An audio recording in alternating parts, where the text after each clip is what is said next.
¿Qué tal amigos de Shot Radio Internet? Bienvenidos una vez más a una de nuestras entrevistas, pues ahora sí que vía distancia. Y el día de hoy, bueno, pues en pleno Día de Muertos quiero compartirles que estoy muy contento porque dentro de las personalidades que he tenido la oportunidad de entrevistar, por supuesto, pues todas son relevantes, pero el día de hoy, pues más en un ambiente meramente periodístico, informativo, pues una referencia importante precisamente del gremio que es el señor Roberto de la Madrid nos va a acompañar el día de hoy para hablarnos un poquito de su trayectoria, de su carrera, de sus inicios, de sus influencias y por supuesto de la maravilla que es pues ser un representante a nivel internacional de nuestro país desde el mundo de la comunicación. Roberto, pues qué gusto y gracias por aceptarnos la invitación a Shot Radio. Pues el placer es mío, yo les agradezco a ustedes, te agradezco a ti, gracias por contactarme y pues es un honor que puede estar en el pensamiento, que puede estar en las ondas que ustedes emiten. Yo te agradezco muchísimo y estoy a tus órdenes, a las órdenes también de tu auditorio. Muchas gracias. Oye, Roberto, a ver, vámonos por partes y desde el inicio, porque primero que nada, dile a la gente de Shot Radio desde dónde estás tú. A ver. Pues estoy justamente, acabo de llegar a la casa de ustedes, a mi casa, aquí en Teherán, la capital de Irán.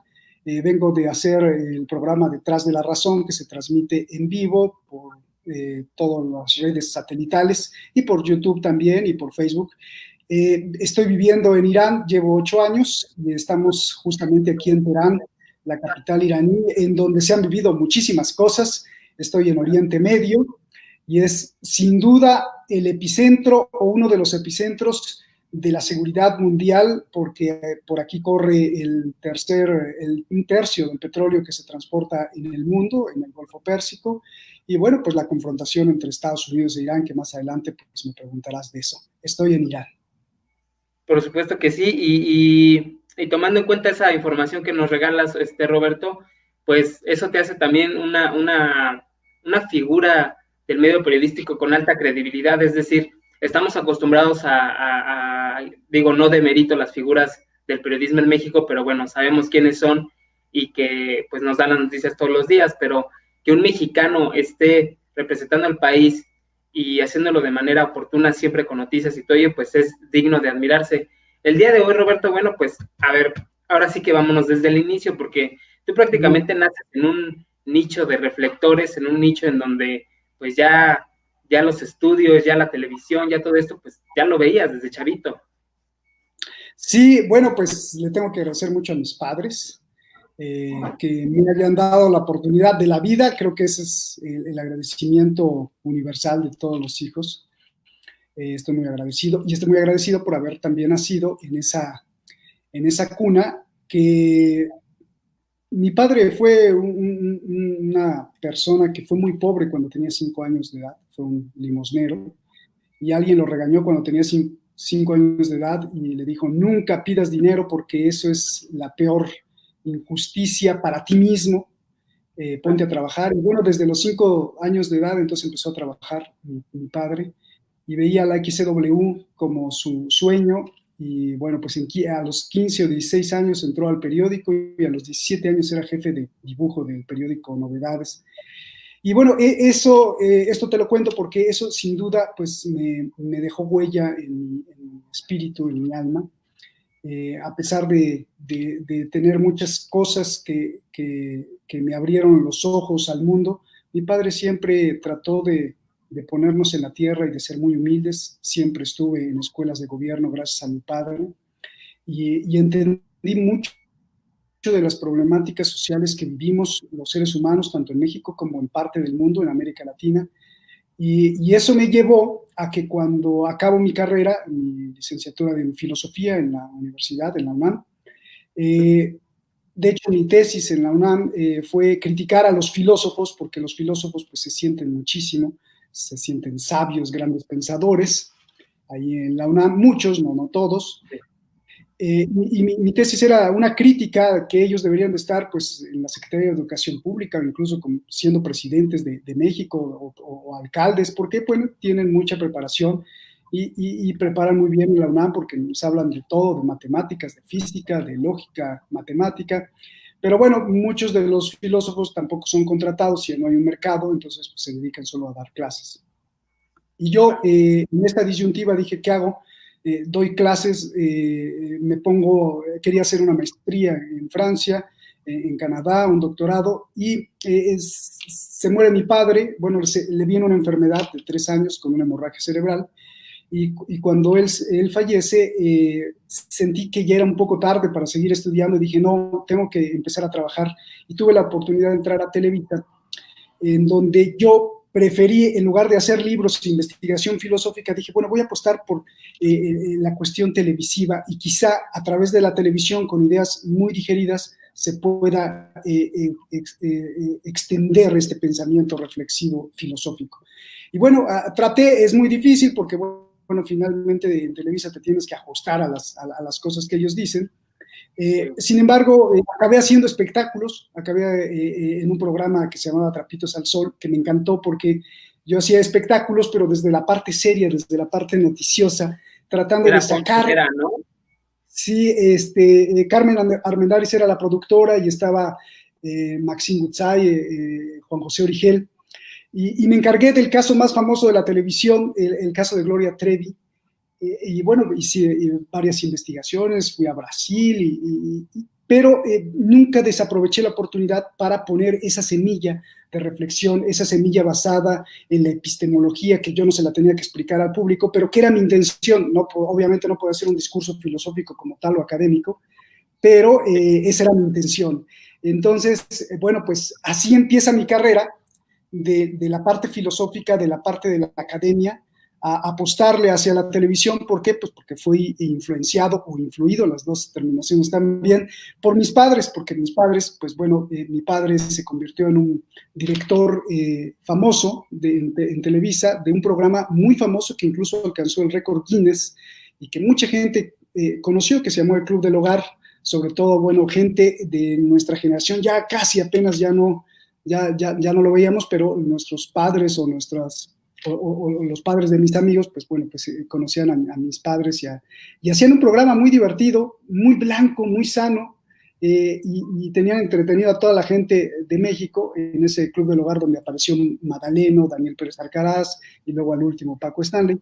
Entonces yo cuando nazco, pues nazco anunciando camas, las camas Lamas, ¿no? Ya tenía 3 o 4 años, estaba arriba de un colchón o junto a un refrigerador en los estudios y siempre vi pues los reflectores y esa parte que no vemos muchos detrás de cámaras, claro, donde hay una magia. La televisión, aunque estemos haciendo ahora internet, pero es lo mismo, es la misma etimología, ¿no? Estamos frente a una cámara y es tan mágico ir relatando con imágenes las cosas. Entonces, bueno, pues con el discurso filosófico que yo aprendí en la universidad, traté de implantar estas ideas o de comprender más el mundo a través de la televisión y después, pues, darle el mensaje de reflexión, no de mi verdad, al público. Y acabé en ira.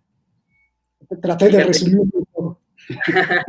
Y aparte, con esta influencia que traes también de tus padres que se dedicaron también al mundo de la televisión y pues también comienzas, por ejemplo, en Eco Noticias y todas estas plataformas que en ese entonces eran exclusivas de Televisa para dar las noticias, pues tienen la influencia también de una figura como el señor Jacobo Zabludovsky, que formó a mucha gente, a muchos comunicadores, pero ¿quién más influyó en tu vida profesionalmente desde el lado periodístico, Roberto, para dedicarte a esto? Bueno, mi padre, su nombre era Antonio Lamadrid, era un caricaturista, él era periodista. Él, a pesar de haber sido periodista también de espectáculos, fue periodista al principio de Nota Roja y me contaba cómo cuando se cayó un avión cerca del volcán Popocatépetl, corrió y hizo el reportaje. Todo eso me influyó. Obviamente mi maestro fue pues, mi padre. Mi madre no estudió periodismo, pero es actriz, ella se llama Vilma Traca, es una comediante, y todo ese cosmovisión de la vida que tenían mis padres. Por ejemplo, mi madre, fuera de cámaras, le encanta la arqueología, y tengo una foto con mi padre y mi madre arriba de Tlaloc, del monolito Tlaloc que está en el Museo de Antropología. Fue mi padre quien hizo el reportaje para que entonces el gobierno se interesara y sacaran de una barranca al monolito que hoy todos conocemos, que está en el Museo de Antropología ahí a la entrada. Entonces, sí hay esa vena, esa curiosidad que pues me llamó hacia la filosofía. Entonces, mi padre y mi madre, definitivamente, Julieta Velázquez, mi madre, te mando un besote, me influyeron y condicionaron mi vida hacia esa búsqueda. Jacobo Zabludowski fue mi padrino profesional, independientemente de que no estaba de acuerdo con muchas ideas y con la posición que jugó política o social política en la historia de México pues por repetir el oficialismo. Sin embargo, en la parte estricta del periodismo, de cómo hacerlo, bueno, le aprendí muchísimo. En la parte de abstraer las cosas, le aprendí muchísimo. La parte de redacción es muy difícil redactar para televisión. Tienes que ser muy claro, muy conciso, con ideas muy concisas. Y enseñó a gente, a mucha gente. Yo cuando entré a su redacción decía, pero es imposible que en 20 segundos te pueda decir una noticia de Afganistán o de la ONU. Y bueno, pues aprendí a abstraer eso, le agradezco muchísimo. Insisto, con la independencia de la crítica que ha tenido sobre la repetición de la posición oficial durante muchos años del PRI en Televisa, ¿no? Y que se fue Jacobo Zabludowski, pero en la cuestión del periodismo como tal, de la estructura periodística de la redacción, increíble, le agradezco tanto. Y pues después ya era la ambición de seguir con la curiosidad de llevarle al público.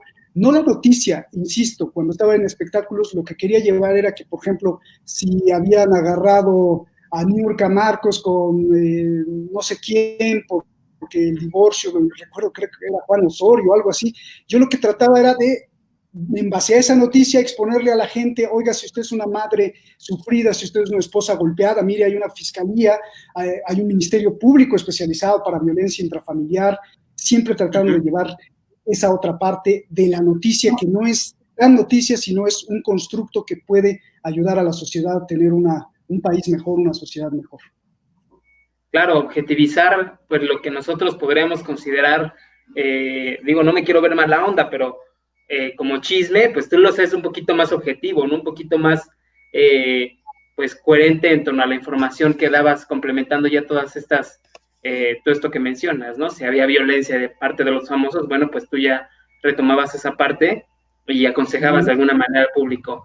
Roberto, retomando un poquito el asunto de tu paso por la máxima casa de estudios que es la UNAM, que tú como filósofo, pues de alguna manera ahorita pues, te ha tocado ver de manera presencial todos estos conflictos, ¿no? Toda esta situación mundial referente a Irán y, bueno, Estados Unidos y todo ello. ¿Tú cómo lo conjuntas? ¿Cómo conjuntas esa parte filosófica con periodística ya de ese lado, ahora sí que de ese lado? Ha sido maravilloso, no me arrepiento. Me habían contratado en Los Ángeles para ser presentador, conductor de noticias en un noticiero en Estrella TV, y después tener un espacio como de 60 minutos de investigación, de periodismo a fondo en Los Ángeles. Estaba Enrique Gratas, un periodista muy famoso de habla hispana en Estados Unidos. Íbamos a hacer una especie de 60 minutos.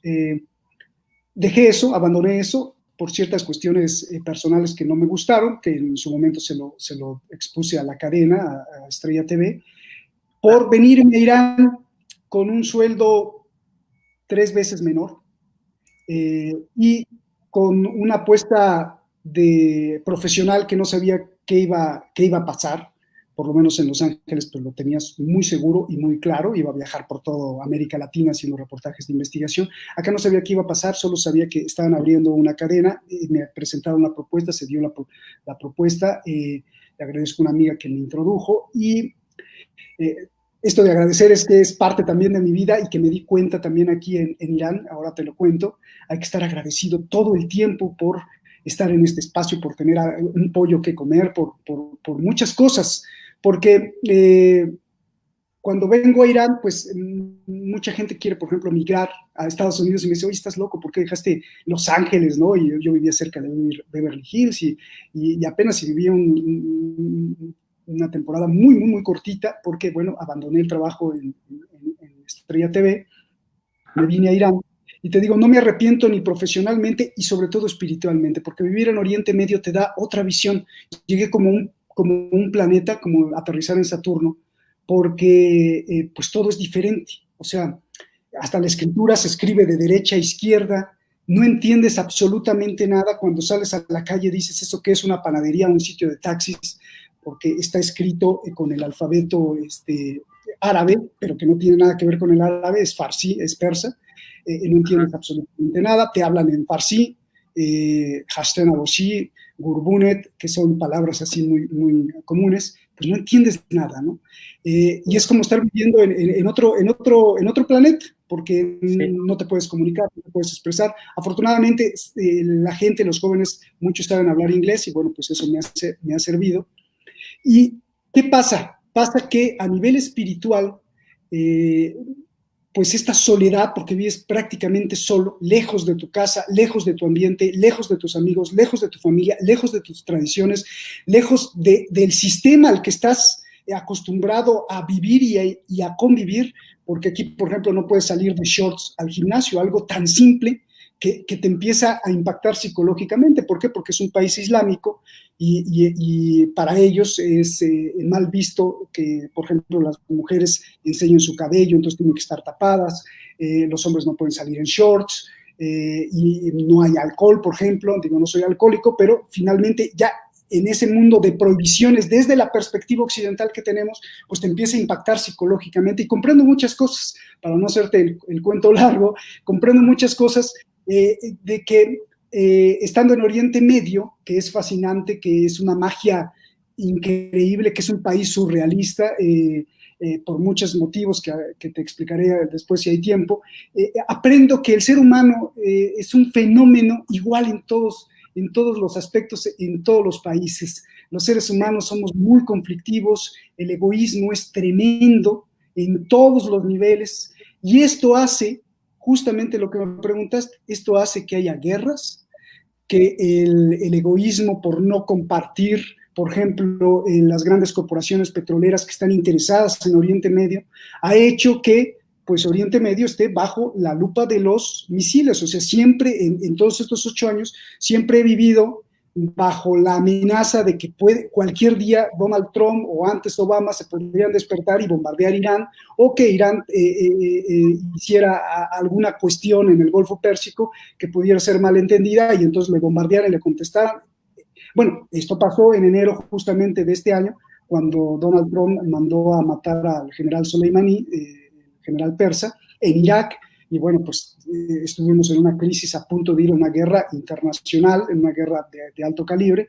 Irán bombardeó la base de Estados Unidos. Entonces, ver todo eso me hace pensar que en el mundo no hay ni buenos ni malos, sino que todos tienen parte de la verdad, y lo que rige es el egoísmo de las personas a nivel básico y a nivel de élites. Siempre hay un egoísmo, decir, no, yo no quiero compartir. Si ves, por ejemplo, el mapa de los terroristas, lo único que estás viendo es el mapa de las venas del petróleo. O sea, donde hay terroristas es que abajo hay pozos petroleros o hay gaseoductos o oleoductos. Lo que estamos viendo es una guerra siempre por el poder, por yo tengo más, quiero más y no lo voy a compartir, saqueo de recursos, y el pueblo, pues finalmente el pueblo es el gran perdedor. Pero tú ¿cómo vives eso, Roberto? Tú como persona, es decir, yo me estresaría. O sea, al final, como tú dices, estar a la deriva pensando en si va a caer algo, si van a aventar algo, si se suscita una... O sea, ¿cómo es para ti eso emocionalmente, Roberto? Bueno, eso es parte de mi profesión y parte de mi perfil psicológico. Me gusta mucho la emoción, me gusta mucho la aventura. Y bueno, pues yo estaba consciente de que, y estoy consciente de que si hay una guerra, pues espero que nunca, porque se pierden muchas vidas humanas, pero si la hay, pues estaré listo para reportar, para transmitir, para decir. Hay muchas cosas que decir cuando hay una guerra, y denunciar y decir alto. Me acuerdo cuando hubo un conflicto en el 2014, no un conflicto, sino una guerra de 50 días entre Israel y la Franja de Gaza. Bueno, pues estuve transmitiendo en vivo durante un mes pues todas las atrocidades, y denunciaba lo que estaba haciendo en ese entonces pues el gobierno de Obama. Entonces, y también la otra parte, ¿no? Porque, bueno, pues nadie es inocente, eso es lo que he aprendido. ¿Cómo lo vivo yo? Bueno, pues lo vivo viendo, agradeciendo a la vida que puedo ser un observador y que estoy aquí para capturar con mi cámara fotográfica que se llama Mente, Pensamientos y poderlo transmitir de una forma clara. No hay imparcialidad, porque no creo en la imparcialidad, porque estoy condicionado a mis pensamientos, a mi historia, pero sí creo en darle a la gente todos los elementos que pueda o que me permitan, que son necesarios para poder construir una realidad. Desde el otro lado de la cámara, o sea, desde el público, teniendo varios elementos, pueden decir, bueno, pues CNN nos dice esto, Fox News nos dice esto, pero pues yo les estoy diciendo otra cosa porque aquí las noticias no son tan iguales como los noticieros comerciales o los noticieros occidentales que sí tienen una agenda, aunque creamos que no tienen una agenda, pero tienen una agenda. Por ejemplo, López Dóriga, en ese entonces, cuando tenía su noticiero, repetía sin saber que el presidente de Siria era un dictador. A Joaquín López Dóriga no le constaba si era dictador, pero lo repetía porque en las agencias AP o en las noticias de CNN, pues ellos decían que era un dictador porque traían ya una agenda. Entonces, así como en México, en Argentina y todos los grandes noticieros comerciales, pues repiten las mismas informaciones sin cuestionar, oye, bueno, ¿por qué estamos diciendo esto? ¿No? Sí, aparte, López Dóriga la sigue cagando en redes sociales, así que, digo, entonces, en un sentido personal, es importante lo que acabas de mencionar, porque que tus pensamientos rigen esa imparcialidad que supuestamente un periodista debe de tener. Yo estoy un poco de acuerdo contigo, es decir, no te puedes radicalizar en el sentido de ser tan independiente, porque al final, pues tus posturas son tus posturas, ¿no? Y tú estás viendo esa cuestión de manera presencial, y otra de las cosas que es importante mencionar, ¿no? En la vida hay tres enfoques, mi verdad, tu verdad y la verdad, ¿no? Entonces, como dices, no puedes estar de la... ahora sí que del lado de alguien en específico, pero tampoco puede ser tan imparcial, ¿cierto?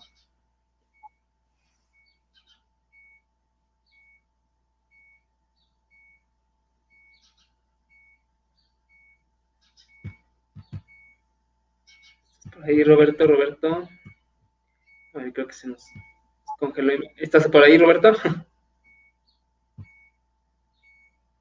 Ya se congeló. Seguimos platicando con Roberto de la Madrid. Roberto de la Madrid, un gran periodista, y se nos congeló un poquito la imagen a Roberto. A ver, ahorita a ver si lo retomamos. Roberto de la Madrid, un periodista orgullosamente mexicano que nos está haciendo su labor informativa desde Irán, y bueno, pues también ha hecho vida y ha hecho también su trayectoria, pues informando de manera objetiva, ¿no? A ver si está por ahí Roberto, se nos congeló, caray. Ahorita vamos a retomarlo. Quédense aquí en Shot Radio, para que sigamos platicando con Roberto de la Madrid y que nos cuente un poco, nos siga contando un poco de su trayectoria, de su vida y bueno, cómo ha desempeñado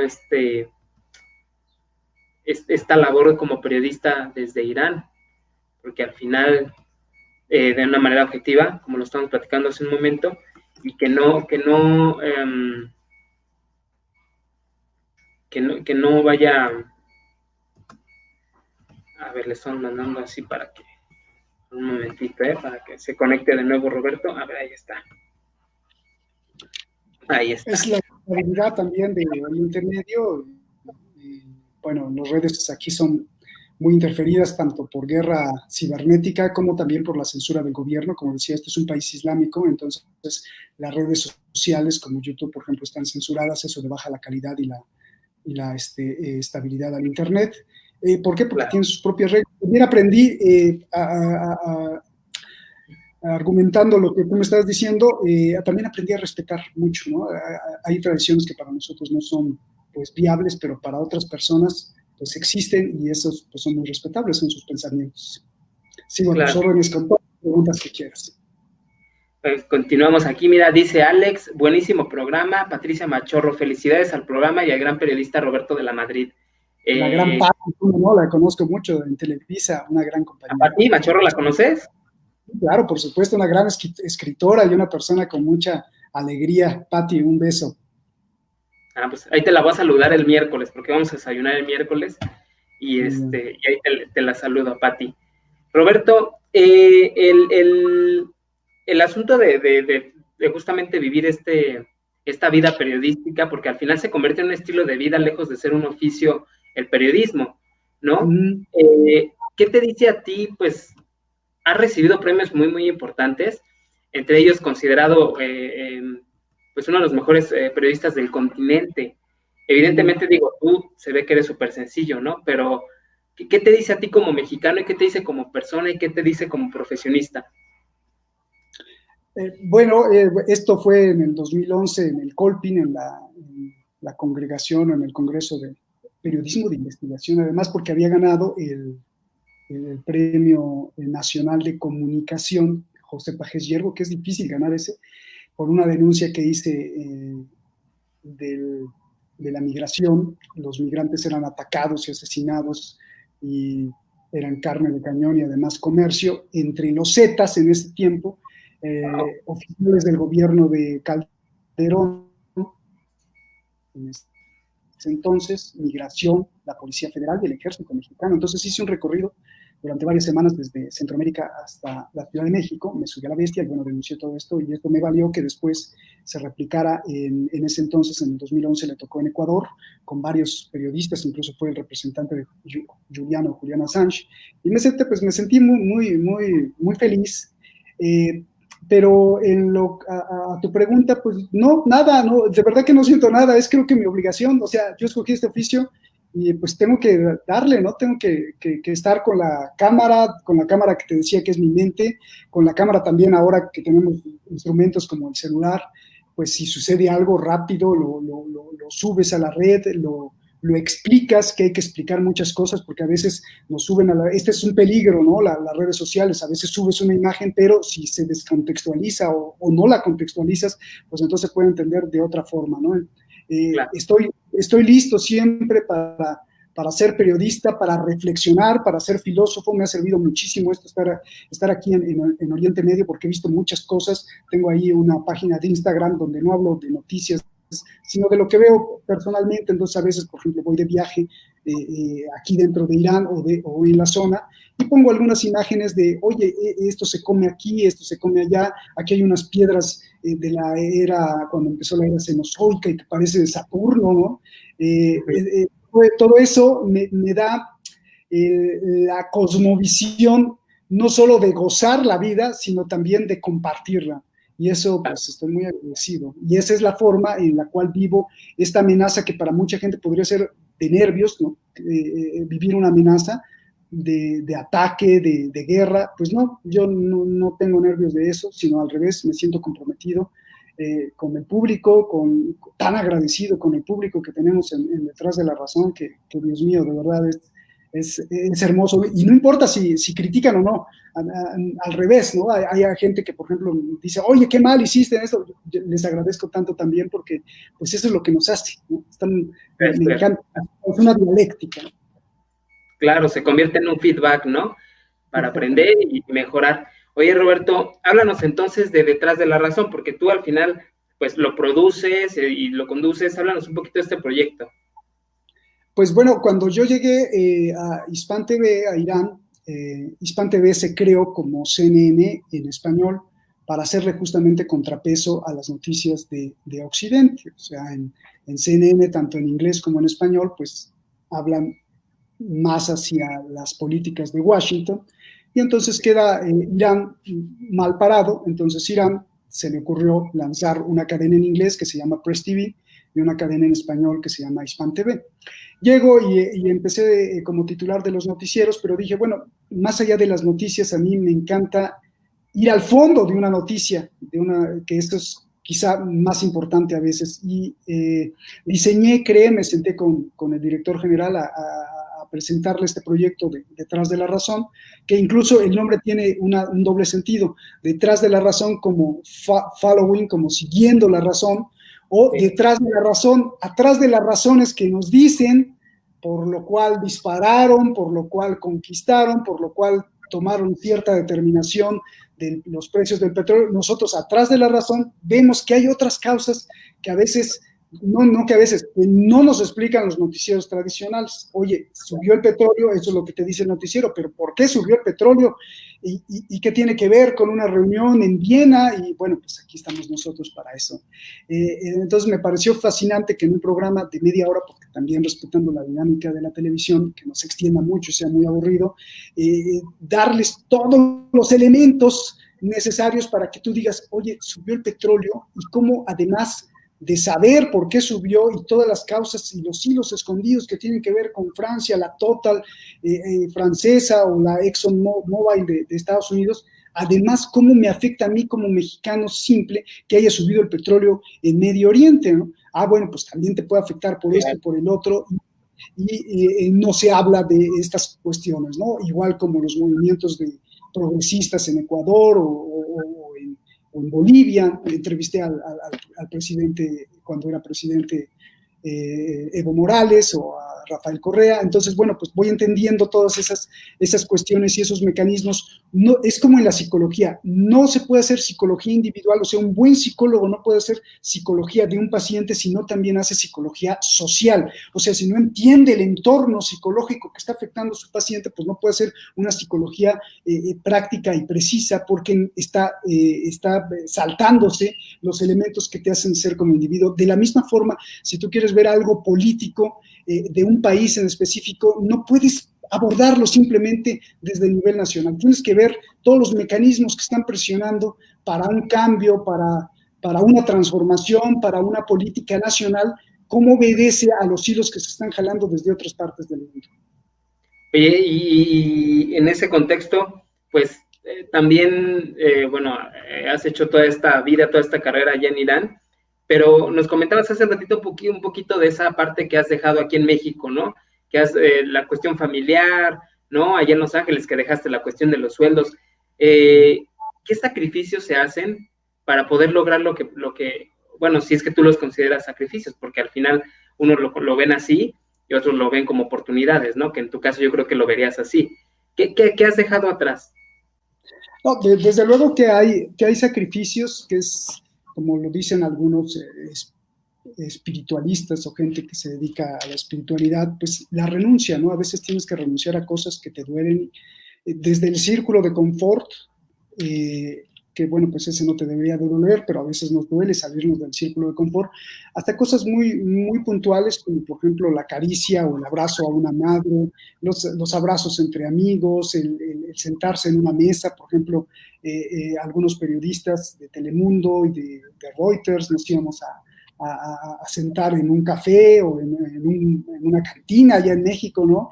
A intercambiar. Bueno, pues todo eso se pierde y uno tiene que ponerlo en la balanza. No obstante, estoy cerca de mi familia, siempre estoy cerca de mi madre y de mis hermanos, pero bueno, pues sí sientes la ausencia, y eso es un sacrificio emocional que pues uno tiene que estar dispuesto a pagar, sí o no, para crecer, no solo profesionalmente, que esto es importante, sino para crecer también espiritualmente, individualmente. A veces es necesario retirarse, vivir esta ausencia de situaciones y de afectos para poder entender más, para poder valorar más las cosas que tenemos. Y bueno, pues estoy muy agradecido, no lo haría de otra manera. Si se repitiera mi vida, pues lo volvería a hacer así, porque he aprendido muchísimo más, he aprendido mucho el amor. ¿Qué es esto del amor? Es verdaderamente importantísimo a nivel profesional, periodístico, individual, personal, espiritual, de aceptar a la gente tal como es, de aceptar a tus amigos, a tus familiares tal como son, y eso evita tantos problemas. Y el otro instrumento que falta mucho en Oriente Medio, que es el perdón. O sea, cuando alguien te hace mal, un compañero de trabajo, un amigo, pues el perdonar desde la...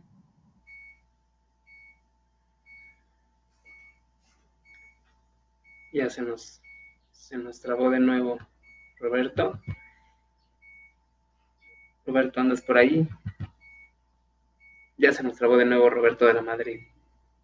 Estas cuestiones, bueno, de por sí la lejanía y todo ello, bueno, pues las cuestiones técnicas también interfieren un poco, ¿no? En la cuestión de las señales, pero seguimos platicando con el gran periodista Roberto Lamadrid, orgullosamente mexicano, y que bueno, nos está hablando de su trayectoria, de sus influencias, de su trabajo como comunicador en el medio. Bueno, ahorita está allá en Irán, y ahorita a ver que recobremos la señal con Roberto. Sí, ahí estoy. Ahí está. Sí, voy 2 o 3 veces a México para estar en contacto con mi familia, para también cumplir con muchas obligaciones, ¿no? Impuestos y todo esto.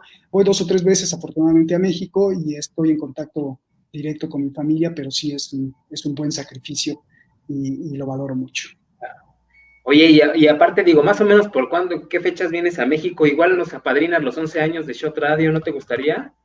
Puede ser, ¿no? Sí, mira, esto depende, Hombre. ¿no? Nunca estoy seguro, depende, la agenda varía porque a veces se da la oportunidad, a veces, por ejemplo, ahora no puedo ir porque están las elecciones de Estados Unidos y seguramente vendrán muchas más reacciones en los próximos meses. Entonces, en 2 o 3 meses no voy, pero a lo mejor después de 3 meses sí puedo ir y si coincide, con todo gusto, claro, por supuesto. Por supuesto. Oye, padrísimo, Roberto. Pues, ¿tú qué le dices? Bueno, tú desde afuera, sí que desde afuera, me gustaría hacerte esta pregunta en un sentido muy global, muy general. ¿Cómo ves la visión actualmente, cómo ves la situación en México, desde esa trinchera donde estás tú tan lejana, tú como periodista y como ciudadano al final mexicano, ¿cómo ves la situación actual? La veo inserta en un cambio no de paradigma, sino en un cambio regional. Se ven ciertas estructuras de las que ellos dicen progresistas, socialistas. Está cambiando en Bolivia, por ejemplo, se retomó el camino en Bolivia y esto queda muy claro. Y sin duda es parte de este cambio. Entonces, la cuarta transformación, lo que sucedió en México, pues se venía fraguando desde antes, ¿no? O sea, se venía fraguando con la lucha cubana, luego con la lucha venezolana del chavismo, después el movimiento progresista que sí hizo mucho bien en Bolivia. Mucha gente no está enterada, pero Bolivia fue, en los últimos 10 años, fue pues muy aplaudida incluso por el The Economist, que es una revista de referencia geopolítica económica. Estaban maravillados incluso de lo que había hecho Evo Morales y no se había hecho, por ejemplo, en el Reino Unido, ¿no? Con sus programas sociales había sacado de la pobreza a mucha gente. Sí cometió errores, desde luego, pero Bolivia estaba muy bien. Ecuador también, sin duda tuvo errores, Rafael Correa. Entonces, todo este cambio con el kirchnerismo, con Dilma Rousseff, antes con Lula da Silva, todo este cambio en América Latina fue empujando, y creo que México fue de los últimos, y pues ahí está López Obrador. Así lo veo, como una consecución de fuerzas, de intercambios entre la derecha y el centro izquierda o las izquierdas que provocaron, pues, sin duda este cambio. También el malestar social que afectó no solo en México, sino que afectó en toda la tradición de derecha y de centro derecha en América Latina, impuesta por Estados Unidos. La Escuela de las Américas no hay que olvidarla.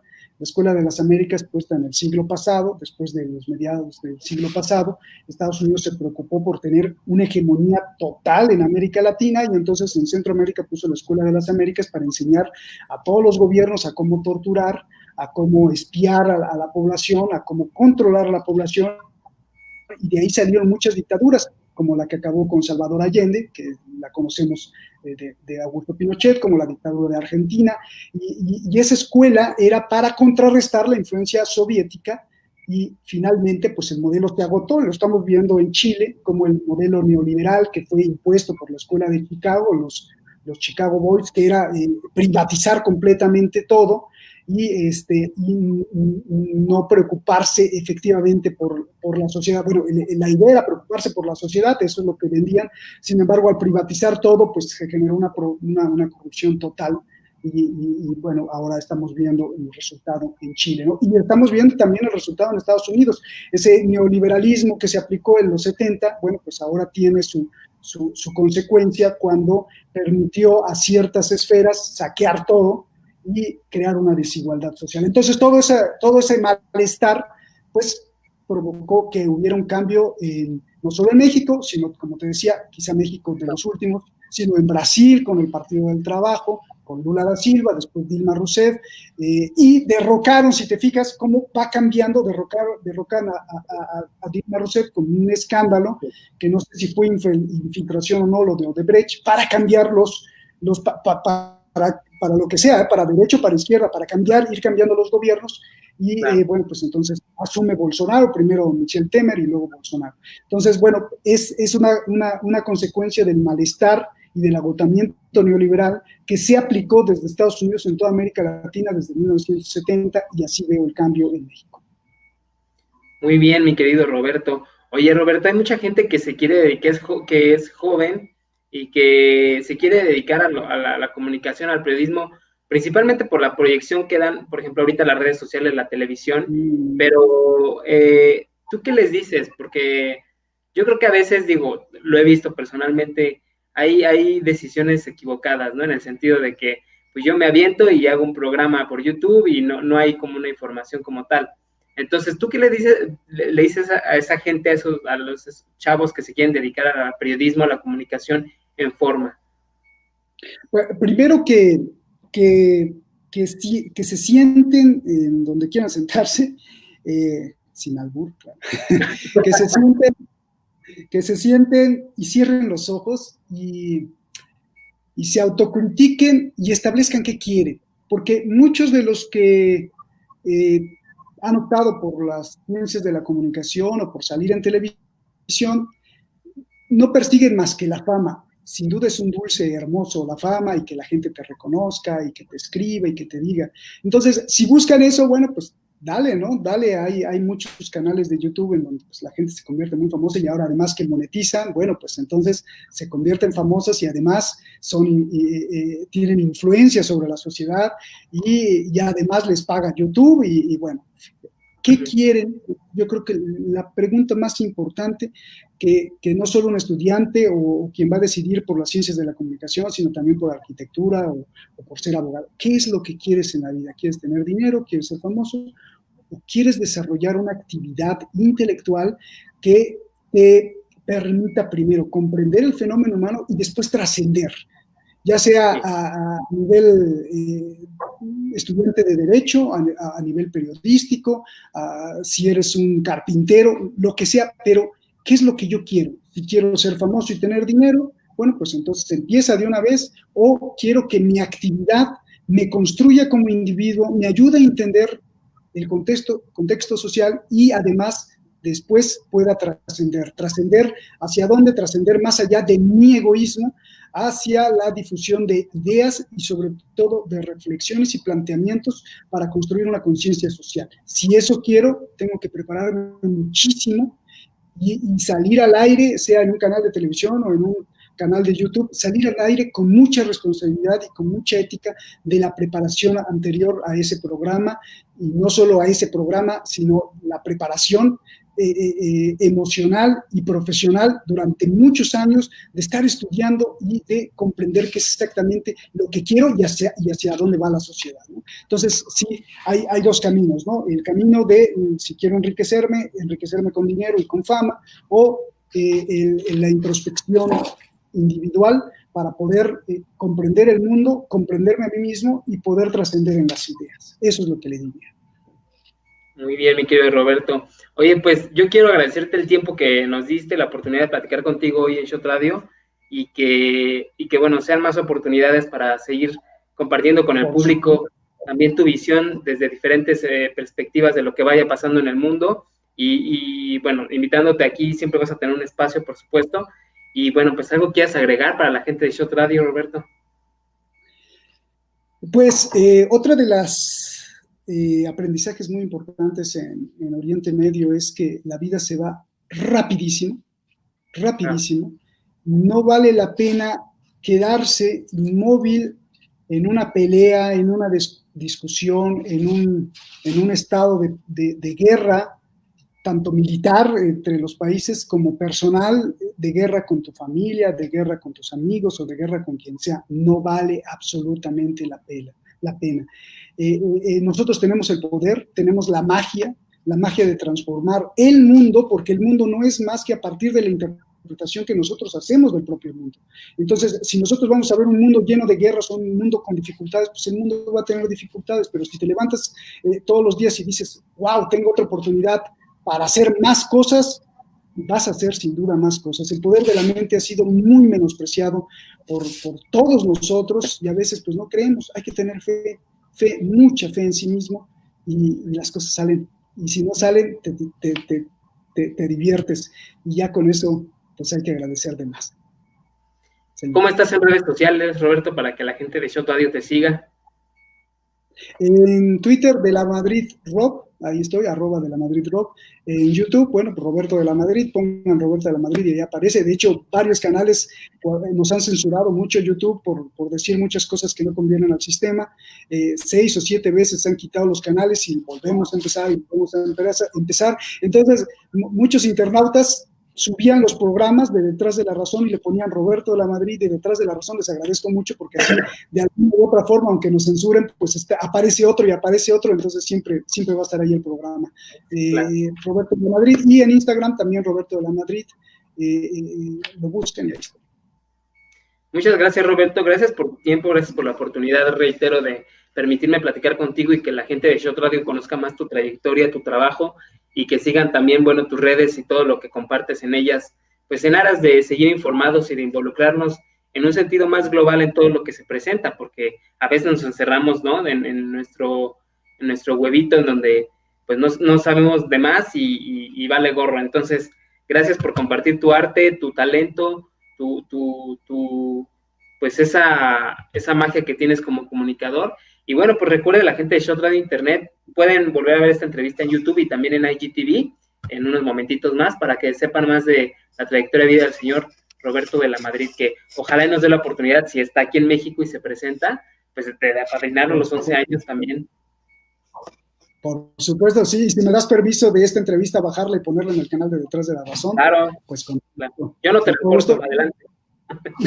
No se pierdan los especiales que estamos haciendo hoy, ayer y mañana de las elecciones de Estados Unidos. Las cosas están muy al rojo vivo, muy fuertes. Entonces, bueno, pues eso de todos modos nos va a afectar como mexicanos y como ciudadanos del mundo. Lo que pasa en Estados Unidos, hay que estar pendiente.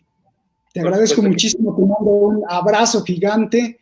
No soy religioso, pero que Dios te bendiga a ti, a toda tu familia y a todos los que nos están escuchando, y a los que tampoco nos escuchan, pues que nos bendiga a todos. Muchas gracias, Roberto, y bendiciones. Igual un abrazo también grande. Y bueno, pues pueden ver esta entrevista en nuestro canal de YouTube o en el de Roberto también, para que bueno, lo conozcan un poquito más. Esto es Shot Radio Internet. Nosotros seguimos haciendo ruido. Primero